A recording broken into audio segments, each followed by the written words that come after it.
Yes, we're going to talk about Greenland's vote, but something even bigger happened today. Good day, folks, and welcome to another edition of Lumberjack Logic. I'm your host, Neil Johnson. So if you didn't know, Greenland had an election, and it delivered what could be called a shock result. This is kind of almost like the Brexit, when the Brexit vote happened over in England. But the center-right Democrats tripled their seats, folks. Nalrak, which supports U.S. ties and swift independence vote, doubled its seats. So both parties that favored Greenland's independence, which Trump had mentioned that, that independent Greenland could join the U.S. And don't worry, there's more to this story because the mainstream media is going to tell you right now that the leaders of those parties are still saying, no, we don't want to join the U.S., but that's not quite the narrative. And I think what's even more important and even bigger deal is that the Secretary General of NATO was in a meeting with Trump, and you won't believe what happened. What is your vision for the potential annexation of Greenland and getting the potential? A few really important things here. First off, he's sitting down just off to Trump's left there that you don't see is the Secretary General of NATO. He's going to step in. But the question was, what are your plans for Greenland? Now, there's been reactions from some people in Greenland going, hey, we don't appreciate them talking about our country this way. We're independent and so on.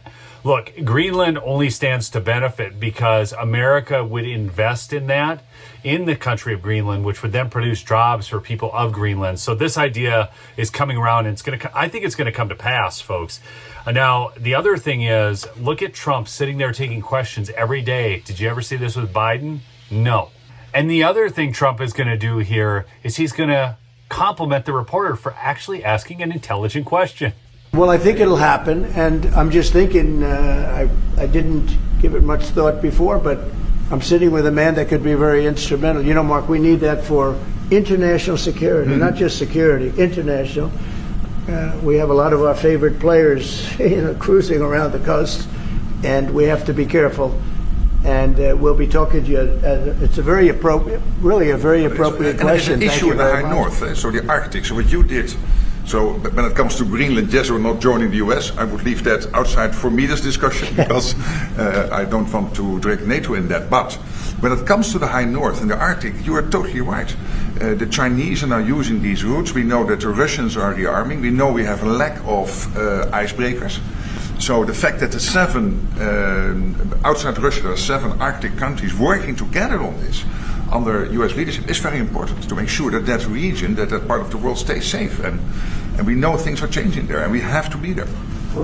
Folks, what's happening with Greenland is a seismic shift. That election was much bigger than people want to talk about right now. The left does not want to give Trump any wins, but you just heard the Secretary General of NATO talking about how the U.S. would be perfect because we have the icebreakers, we can bring stability to that region, and talking about all the other countries vying for the attention, Chinese using it, the Russians using it, and so on. And I don't understand why all these leftists aren't just behind Trump, other than they have Trump derangement Trump derangement syndrome. Because if you look at this is a book that was sent to me by a veteran biker, got a great channel on YouTube. He was a submarine. He was on a submarine, actually a Trident missile sub.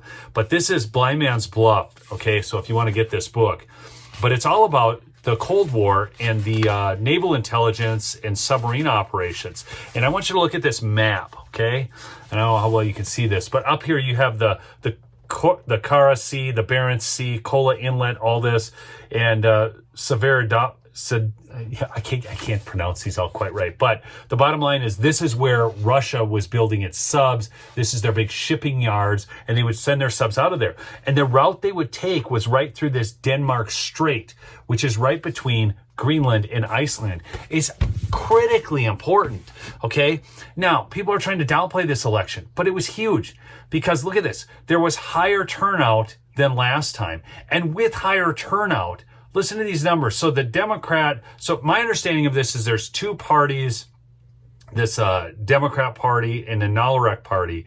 And Both of them are favoring independence, one more slowly, the other just wants it done quickly and just turn this vote over to the people. Now, if you remember, Donald Trump sent his plane up there, and I believe it was Eric Trump or Don Jr., I can't remember which, went with a contingency, a delegation, welcomed very warmly up there. Because if Denmark became part of the United States, if Greenland became part of the United States, we would be investing in them. This is why Ukraine should take the minerals deal, because once we invest and we have a presence, they have more security. Now, the numbers right now, the Democrats went from 9.1% in the 2020 election to 29.9%. The Nalarek party went from 12% to 24.5%. So there's only 57,000 people there. How difficult do you think it's going to be to then swing that to the point where we actually have Greenland wanting to become part of the United States when they understand the benefit?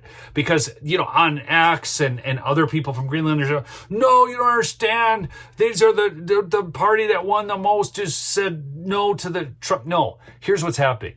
Old leadership is on the no USA, and they're acting like Canada, Justin Trudeau and those people. And why would we want Canada as a state anyways? I still don't get that one. I love the land, and I love a lot of the people up in Canada. I've been up to Canada fishing and whatnot. Beautiful place, but they've totally wrecked it. They've totally wrecked it. So why would we want a bunch of woke tards voting in our elections and having 2 additional senators? But that's beside the point. Okay. This is a huge, huge shift. The younger folks are looking at this more pragmatically, and they're saying, what can America bring to the table? Okay. Trump's been crystal clear. We need Greenland for national security. And now the Secretary General of NATO is saying we need it for international security. 4 out of 5 major parties want independence from Denmark. This is not a debate about whether this happens. It's when this happens. Okay. And likely it's going to be some sort of economic partnership and alliance with the U.S. I don't know that they're going to be a state. I don't know how it's going to look. But believe you me, if there's one person I trust to do this, it's Donald Trump. All right. So, hey, make sure you're subscribed. Make sure to check out my sponsor, MyPillow, mypillow.com. Use promo code Lumberjack for big savings. And if you want to support the show, down below are my Cash App and PayPal links. Thanks so much. We'll see you on the next episode. Peace out.